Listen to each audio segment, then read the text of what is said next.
converted by a service, a retail service or an energy service or any other type of brokerage service back into either a product or a service or property.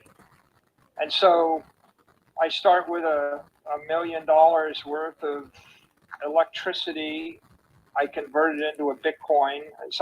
I got $1 million of Bitcoin. I can either get it by putting pure energy into the network, or I can get access to the Bitcoin by paying $1 million for it. Now I've got $1 million of Bitcoin.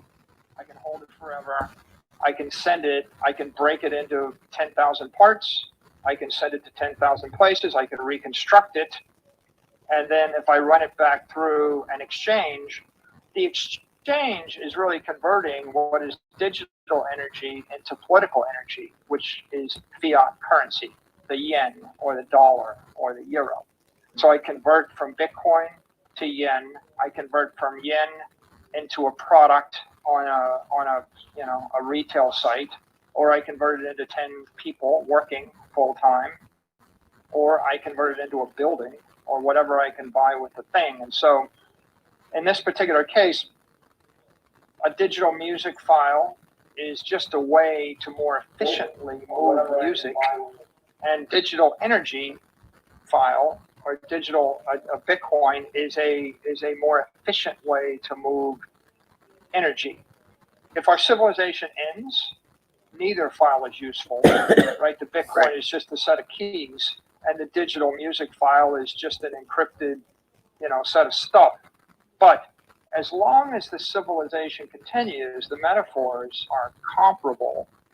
And of course, with digital music, you have digital music, digital maps. It works for all sorts of digital things. Digital communications, every one of them is an efficient way to transform analog to digital, speed everything up to the speed of light, move it friction-free, and drive efficiencies. The significance of Bitcoin is we never figured out how to create digital property, and digital money, and digital energy. And in its highest form, the idea of digital energy is profound. It sounds like in these examples that you're laying out, the frequency, if you will, of our Bitcoin is increasing. Can you talk a little bit? It feels like we're going to need to tap into the Lightning Network here to keep up with the increased frequency of Bitcoin and not have it be a low or low frequency type thing. Can you talk about how the Lightning Network might relate to this as well? Yeah. I mean, frequency is so important. Coming back to this idea, low frequency Bitcoin is property. If you want to buy a house, you're comfortable with the transaction. You shop for a year, the transaction closes in 8 weeks, right? There's a fee, a transaction fee of 6%, right? Shuffling property is a slow and sometimes transaction intensive process, but you don't do it often. You buy a house once every 4 years or once every decade or something. Yep. So when I replace the house with Bitcoin and I buy Bitcoin worth the house, I can move that on the main blockchain, and I can move it. It could take an hour. I mean, it takes an hour, and maybe the transaction fee is $5. And when I'm using that layer one of Bitcoin, it's really ideal for the property use case. But when you want to get to money, commercial frequency, then you don't want to take an hour, and you don't want to pay $5 a transaction or $2 a transaction. And when you want to move to energy, the energy case where I might want to do 10,000 transactions an hour or a minute, right? Like I asked you, how many photons fall on your head when the light bulb is on when you're in the room? Think about the real rate of energy. You go to a party and I turn on the lights and I start playing music, and think about the flow of energy there, right? We're not talking about 10 transactions an hour. We're talking about 10,000 transactions a minute. Or 10,000 a second even. So we need that high frequency. Whereas Bitcoin is an open protocol for moving digital property on the main chain or moving the core Bitcoin. Lightning is an open protocol, permissionless open protocol to move digital energy, basically move Bitcoin at the speed of light with no friction. Bitcoin is an open protocol that's permissionless to move Bitcoin at a slower speed with a little bit of friction. The primary goal of the Bitcoin protocol is to protect that digital energy for 100 years, right? What we're trying to do is we're preserving it as property in some kind of stasis, like a vacuum pack stasis for 100 years. And the goal of the Bitcoin blockchain or the Bitcoin protocol is I want to store it forever and keep it secure with integrity. The goal of the Lightning protocol is to allow you to move it super fast at the speed of light with no friction.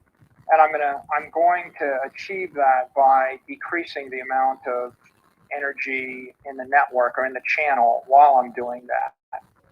So Lightning is giving you the ability to apply conservation of energy in cyberspace at light speed. Bitcoin is basically, Lightning wouldn't exist without Bitcoin, right? So in essence, you've got two layers. You could think of it as like I'm transferring the energy from one form into another form so that I can move it from oil to electricity so that I can transmit it through the air.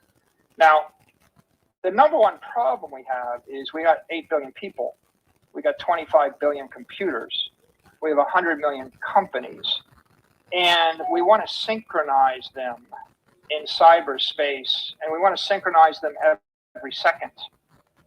So how do I synchronize in real time all those devices? The universe synchronizes everybody, the entire universe using forms of energy like light and electromagnetism and gravity and sound and friction, right? I mean, there's a lot of energies that are working in the universe, the strong forces, the weak forces, quantum energy, et cetera, to synchronize the universe. The problem in cyberspace is we need a way to synchronize energy across all these devices and people, and we can't do it at low speed. And that's where Lightning comes in. Lightning gives us a theoretical answer, a way for us to shuffle quanta of Bitcoin in real time in order to solve our problems. So I think that creates a great foundation for the discussion that I know you'd like to get into a little bit, which is what exactly are these problems, and pragmatically, how can Bitcoin in particular potentially solve some of these problems and some of the applications and things that we interact with every day? Yeah, I mean, cyberspace is a mess today. What's the problem with cyberspace? Well, it's kind of the same problem we have with fiat currency. It's fiat corruption of information services in cyberspace. You could boil it down in a nutshell. Everybody has too much power. Everybody has too much power. Anyone can issue requests. Anyone can send any amount of packets. Anyone can send an email. Anyone can imitate anyone else. And there's no cost to spamming, scamming, malicious behavior, and creating chaos and confusion. No cost other than the compute resources. Yeah. So exacerbated by bots as well, right? It doesn't have to be limited to one person's capabilities. If I want to blast you with 10,000 emails, I can do that for the cost of compute. If I want to spin up 10,000 Michael Saylor bots, I can do it. So we've got massive chaos and confusion in cyberspace. And it's been getting worse and worse because now I just write a Python script or some piece of code and I blast you with all sorts of packets and I can hit you with 10 million requests a minute, and then when you kill my IP address, I just flip to a different one and I just hop around if I want to do a denial of service attack. The result is all the services in cyberspace are weak. There's a phrase in chess, Eric, you'll like this. Remember Magnus Carlsen's phrase, too weak, too slow. Too slow, yeah, exactly. Everything's too weak and too slow in cyberspace. Your feeds are full of garbage. The inboxes are full of garbage. My Instagram DMs are full of garbage and Russian bots that want to be my friend. My Twitter DMs have 50,000 garbagey bot, things pitching me on Yo-Yo Coin, in the next airdrop. You can't read most stuff because it's just got too much junk in it. My company has three spam filters. I can't get through the spam filters. I got hundreds and hundreds of thousands of garbagey messages. When I post on Twitter, my people can comment. Twitter says 964 comments, and then I start reading them, and I find like 32 good ones.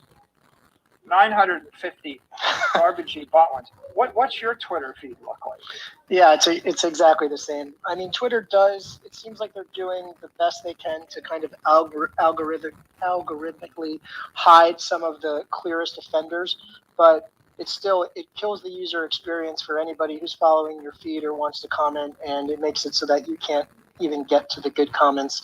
And Twitter is orders of magnitude better than something like LinkedIn, which has just become unusable, in my opinion.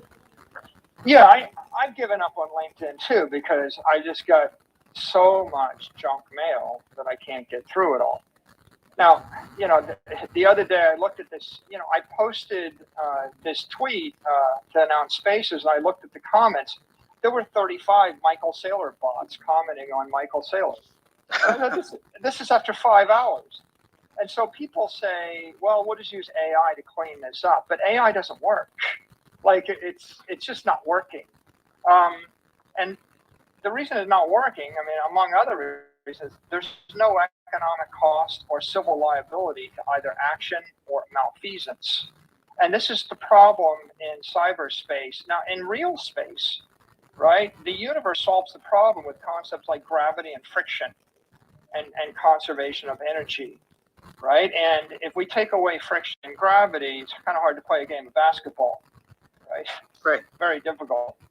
So these existing services that we're using, they're breaking down and becoming toxic in society. Like we can see how toxic this has become. People talk about all the problems on social media right now. It's a source of congressional hearings, and we can see it on Twitter.